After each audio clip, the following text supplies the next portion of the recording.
So friends, in previous lecture I told you that every time it is not possible that you are going to have series or parallel connection.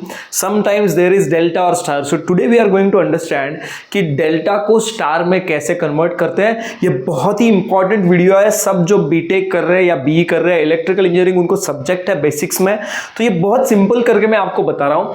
तो आपको क्या करना है, आपको delta को star में convert करना है. So you have to first understand कि डेल्टा कैसे होता है. तो डेल्टा एक ऐसा सर्किट होता है, ट्रायंगल जैसा दिखता है, डेल्टा कैरेक्टर जैसा दिखता है, इसलिए इसको डेल्टा बोलते हैं. तो इसको पहले हम नंबर दे देते हैं. ये देखो numbering is very much important. इसको पहले नंबर दे देते हैं. सो ये R12 है जो 1 और 2 के बीच में है, ये R23 है जो 2 और 3 के बीच में है, और ये R31 है जो 3 और 1 के बीच में है. तो इसको थोड़ा सा मैं क्या करता हूँ, इसका जो विड्थ है वो कम कर लेता हूँ, ओके, ताकि लिखने में तकलीफ ना हो. ओके, तो इसको मैंने सिलेक्ट किया है और इसको मैं अभी इरेज कर रहा हूँ.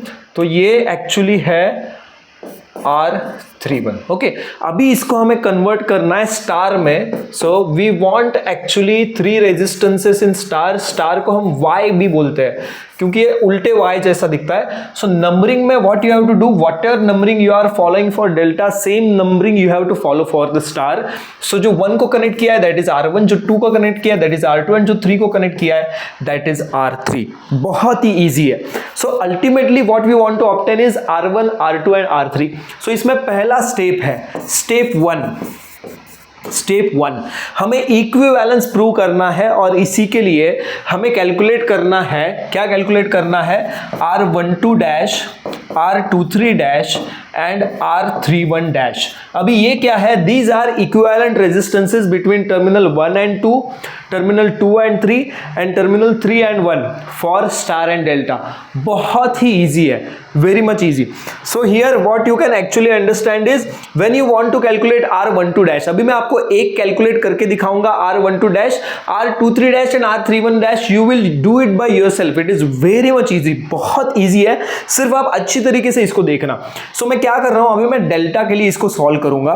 डेल्टा के लिए सॉल्व करता हूं. तो डेल्टा में कैसा है, we have this resistance, we have this another resistance and we have this third resistance. So this is 1, 2, 3.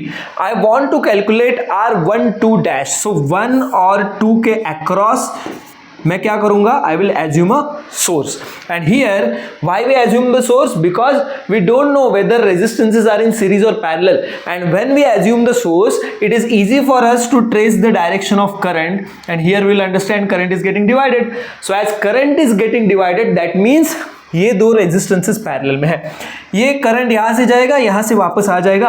सो ये दोनों सीरीज में है. सो ये दो कौन है, ये R12 है, ये R31 है और ये R23 है. So what this means that R23 and R31 are in series and they are in parallel with R12. So when I am calculating R12 dash, delta के लिए उसका इक्वेशन बन जाएगा R12 dash is equal to R12 parallel to R23 plus R31. समझ में आ रहा है? बहुत ही इजी है. फिर से बताता हूं, जहां जिस टर्मिनल्स के अक्रॉस रेजिस्टेंस कैलकुलेट करना है वहां पे you should assume a source, and source assume करने के बाद if current is getting divided that resistances are in parallel, and if the same current is flowing through the resistances they are in series. So R23 and R31 are carrying same current, so they are in series. उसी का हमने direct addition कर दिया, and उन दोनों को parallel में कौन है, ये बंदा है R12. तो इसका आंसर क्या होगा, फिर इसका आंसर बन जाएगा this is equal to R12 into bracket R23 plus R31 divided by, क्या होगा, डिवाइडेड बाय इनका एडिशन हो जाएगा R12 plus R23 plus R31. बहुत इजी है. तो जैसे R12 डैश आपने कैलकुलेट किया डेल्टा के लिए, वैसे अभी हमें R23 डैश और R31 डैश निकालता है. मैं क्या करता हूं, इसको थोड़ा सा मैं छोटा कर देता हूं. ओके, तो इसको मैं छोटा कर रहा हूं और छोटा करने के बाद इसको इधर लेके आ रहा हूं.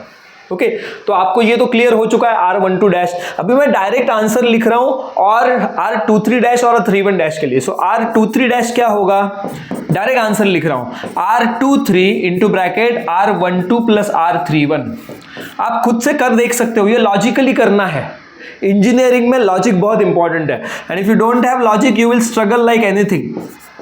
Engineering works on logic, whole engineering works on logic. So whether you are an electrical engineer or you are an electronics and telecommunication or IT engineer or AI engineer, whatever you are, logic is very much important.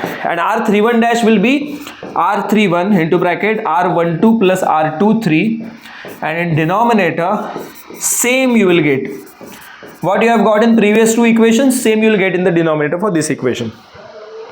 So this we have done for delta. Now we'll do it for star. बहुत ही easy करके बता रहा हूं, video पूरा and तक देखना। चल पे नहीं तो चैनल को सब्सक्राइब कर देना। अभी स्टार के लिए क्या करेंगे, we have to draw a star.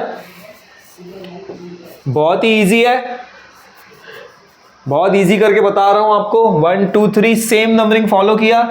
यहां पे R1 है, ये R2 है और ये R3 है। हमें क्या निकालना है, R12 डैश। तो ये 1 जो है यहां पे मैंने प्लस लगा दिया टर्मिनल, 2 जो को है उसको नेगेटिव लगा दिया, तो करंट ऐसे फ्लो होगा। अभी यहां पे आपको ये जानना इंपॉर्टेंट है कि R3 is actually open circuit, so no current will flow through R3, current will flow through R1 and same current will move out through R2. So I can write R12 dash is equal to R1 plus R2 because these two will come in series. This will be called as redundant branch. Redundant means the one which you can ignore.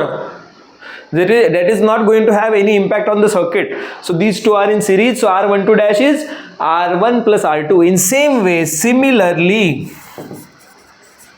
R23 dash will be R2 plus R3 and R31 dash is equal to R3 plus R1. Very easy, very easy. तो ये step 1 था. You have to calculate R12 dash, R23 dash and R31 dash for both star and delta. वो हमने कर लिया है। I hope आपको ये समझ में आ चुका है। वीडियो है, कभी भी पॉज कर सकते हो, पीछे जा सकते हो, फिर से देख सकते हो। तो अभी ये हो चुका है, इसको क्या करेंगे, इसको छोटा कर देता हूं, फिर से इसको छोटा कर देता हूं और इसको इधर ढकेल देता हूं। अरे बाप रे, इधर जाएगा फिर इधर चला जा, ठीक है कोई प्रॉब्लम नहीं। नीचे नहीं आएगा, थोड़ा नीचे आ जा, ठीक है ये आ गया। अभी we have to do step 2, step 2, okay step 2। इसको थोड़ा बड़ा कर लेते हैं हम। स्टेप 2 फॉलो करना है हमें, ओके। स्टेप 2 में क्या करना है, if you want to calculate R1, अगर हमें R1 कैलकुलेट करना है, R1 ऑब्टेन करना है, तो आपको R12 डैश, इसको भी बड़ा कर लेता हूं थोड़ा, R12 dash plus R31 dash minus R23 dash.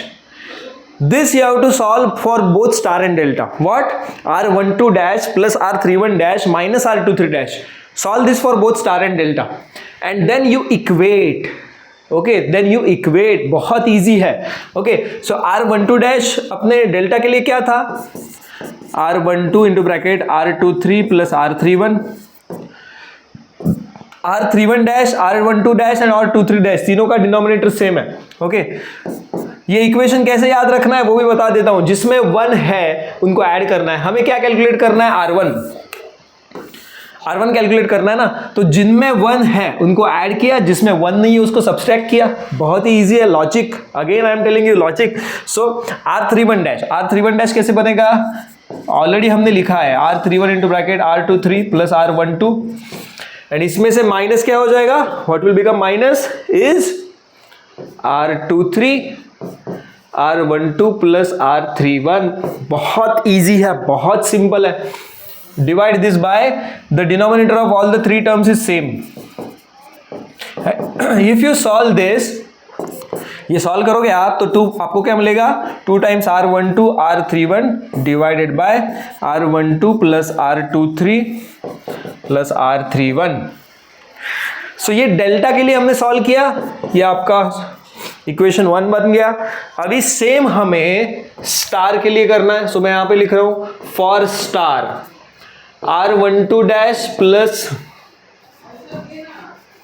R12 dash plus R31 dash minus R23 dash. R12 dash क्या था स्टार के लिए, याद करो क्या था, R1 प्लस R2, सो R1 plus R2। R31 dash क्या था, R3 plus R1, and R23 dash क्या था, R2 प्लस R3, तो ये माइनस साइन उसको मल्टीप्लाई हो जाएगा, तो क्या रहेगा लास्ट में, what you will get is very simple, you will get 2 times R1, ये इक्वेशन 2 बन गया। Now we have to equate this equation 1 and 2, बहुत इजी है, बहुत इजी है। इसका कैपेसिटी खत्म हो गया देखो, तो इसको मुझे अभी इरेज करना पड़ेगा, आपने आई होप अभी तक लिख लिया है। इक्वेशन 1 एंड 2 को हम इक्वेट करने वाले हैं, ओके, इक्वेटिंग 1 एंड 2 हमें मिलता है R1 is equal to R12 R31 divided by R12 plus R23 plus R31, this you get by equating equation 1 and 2। Similarly, for R2, you will get R23 R12 divided by denominator is going to be same, and R3 will be R23 into R31 divided by denominator is going to be same. So if you know R1 to R23 R31, using those three you can calculate R1 R2 and R3 which are star resistances। तो ये पूरा derivation हुआ, एक करके दिखाता हूं आपको। Let's solve an example, very simple, very easy। Suppose we have this 6 ohm, we have this 6 ohm and we have this, intentionally तीनों का वैल्यू सेम ले रहा हूं, इसको 1 2 3 नोट किया। अगर डेल्टा के तीन रेजिस्टेंस का वैल्यू सेम है तो स्टार के भी तीनों रेजिस्टेंसेस का वैल्यू सेम आएगा।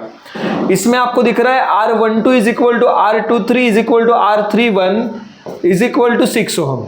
What we want to calculate, R1 R2 R3, ये हमें कैलकुलेट करना है। अभी इक्वेशन आपके सामने है, अभी अगर डेल्टा के तीनों रेजिस्टेंस सेम है तो स्टार के भी तीनों रेजिस्टेंस सेम होंगे, तो एक ही बार सॉल्व करना पड़ेगा। So we can write R1 is equal to R2 is equal to R3 is equal to 6 into 6 divided by 6 plus 6 plus 6. So 6 into 6 is 36 divided by 6 plus 6 plus 6 is 18.